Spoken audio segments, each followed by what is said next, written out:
باللہ من الشیطان الرجیم بسم اللہ الرحمن الرحیم۔ شہید کا جس وقت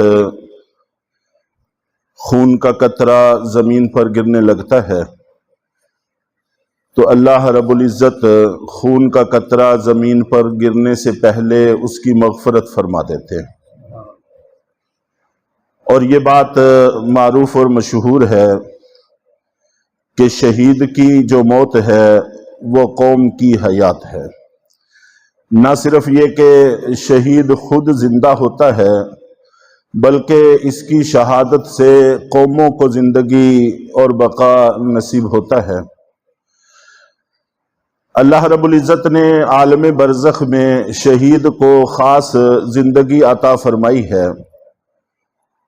اور ان کو مردہ گمان کرنے سے منع کیا ہے،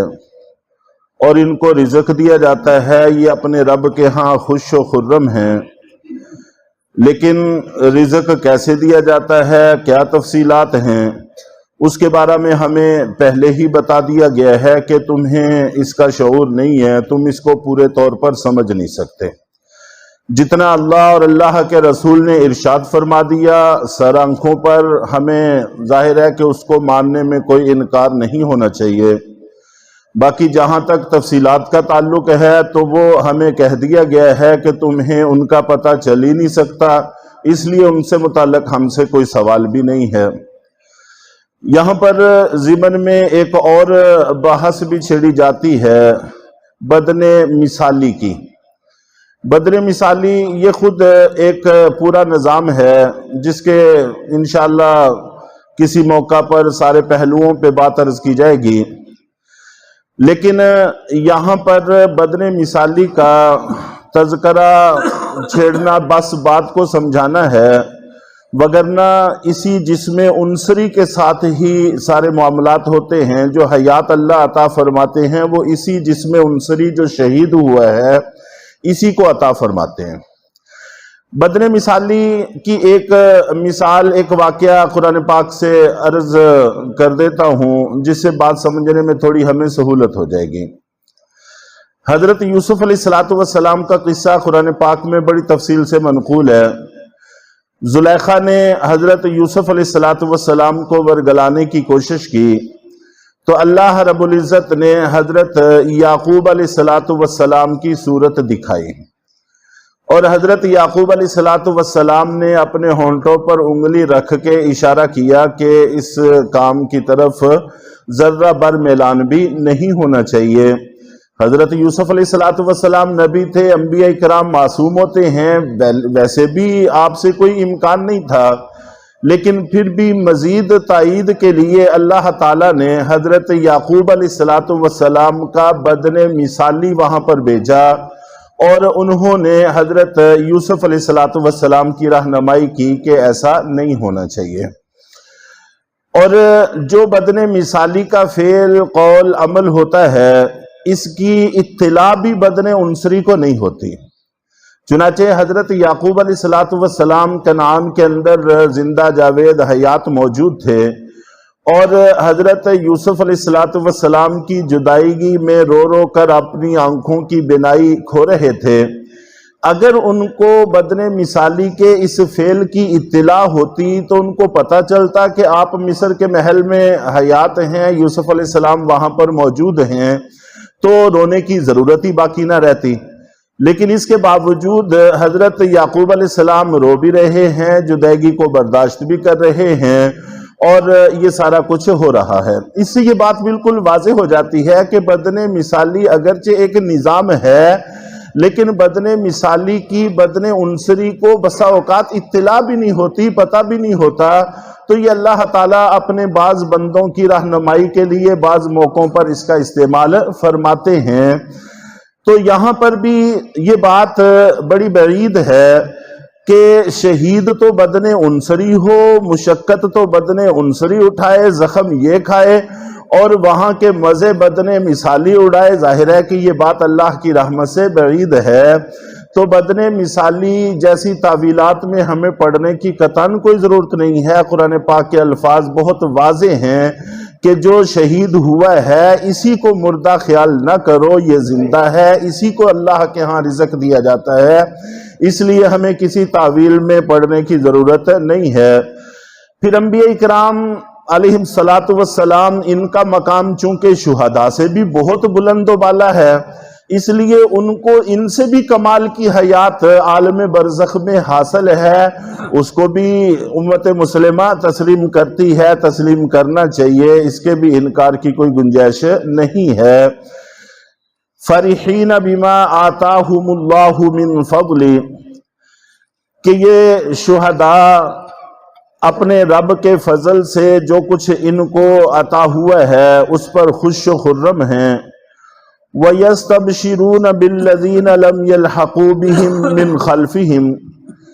اور اپنے پیچھے رہنے والے ان لوگوں سے بھی یہ لوگ خوش ہوتے ہیں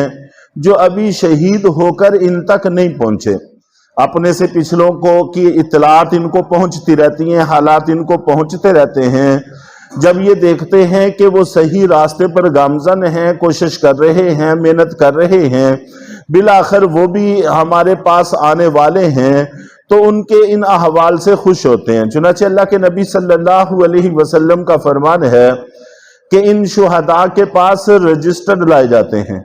اور ان رجسٹروں میں ان لوگوں کے نام لکھے ہوتے ہیں جو قریب ہی ان تک پہنچنے والے ہوتے ہیں، جن کا دنیا کا وقت پورا ہو رہا ہوتا ہے۔ تو یہ ان کو دیکھ کر، ان کا سن کر اتنے خوش ہوتے ہیں کہ جیسے دنیا میں ہم بہت قریبی شخص جس سے عرصے سے بچھڑے ہوئے ہوں اور اچانک ملاقات سے خوش ہو جاتے ہیں اور ہماری خوشی کی کوئی انتہا نہیں رہتی، اسی طرح ان لوگوں کی بھی خوشی کی کوئی انتہا نہیں رہتی۔ اللہ خوف علیہم ولا ہم یحزنون، کہ جو پیچھے والے لوگ آئیں گے تو ان پر نہ تو آنے والی کسی مصیبت کا خوف ہوگا اور نہ ہی دنیا کی کسی چیز کے چھوٹنے کا ان کو غم ہوگا۔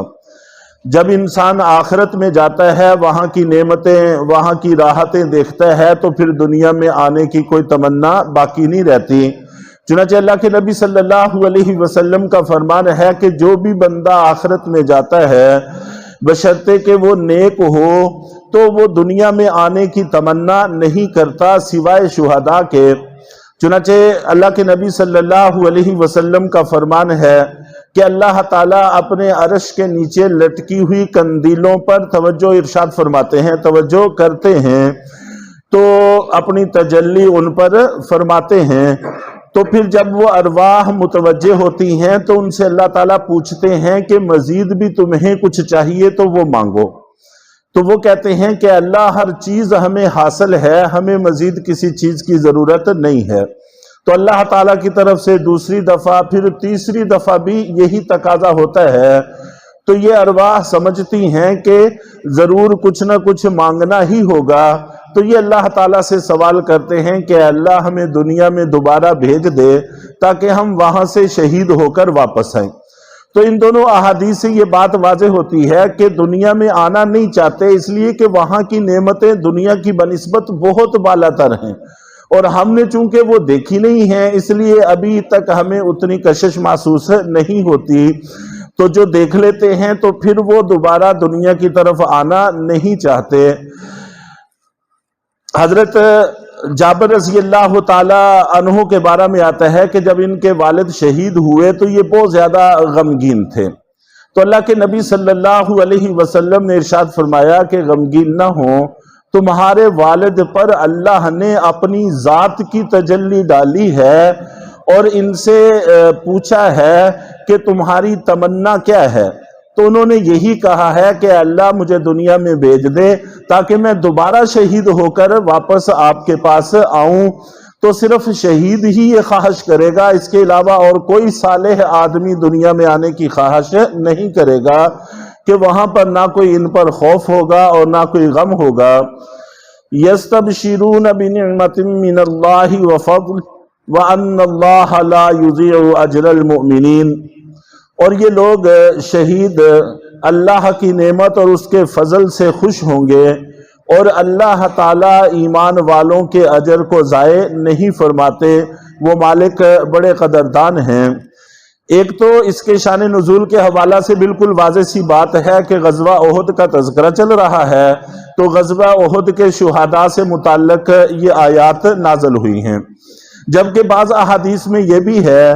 کہ بیر معونہ پر 70 صحابہ کرام شہید کیے گئے تھے دھوکے سے۔ اللہ کے نبی صلی اللہ علیہ وسلم کو یہ کہہ کر 70 صحابہ کرام کو لے کے گئے تھے لوگ کہ یہ آ کر ہماری تعلیم اور تربیت کا اہتمام کریں، اور وہاں پر ان کو دھوکہ دے کر شہید کر دیا گیا۔ تو انہوں نے اللہ سے دعا کی کہ اے اللہ ہماری آخرت کی کیفیت ہمارے بھائیوں تک پہنچا دی جائے تاکہ وہ اپنے اس کام پر، اپنے مشن پر لگے رہیں، کمزور نہ پڑیں۔ چنانچہ ان کے یہ الفاظ باقاعدہ قرآن پاک کی آیت بن کر قرآن پاک کا حصہ رہے، بعد میں ان کی تلاوت منسوخ ہو گئی، اور ان کی جگہ پر پھر یہ آیات اللہ تعالیٰ نے نازل کی جو ان کی کیفیت کو واضح کرتی ہیں۔ تو بہرحال مقصد یہی ہے کہ کوئی سے بھی شہداء ہوں، سب کے ساتھ ان کا تعلق موجود ہے، چاہے بالواسطہ چاہے بلا واسطہ۔ تو اللہ تعالی ہمیں بھی دین کے کام کے لیے قبول فرمائے اور کسی نہ کسی حد تک لگے رہنے کی توفیق عطا فرمائے۔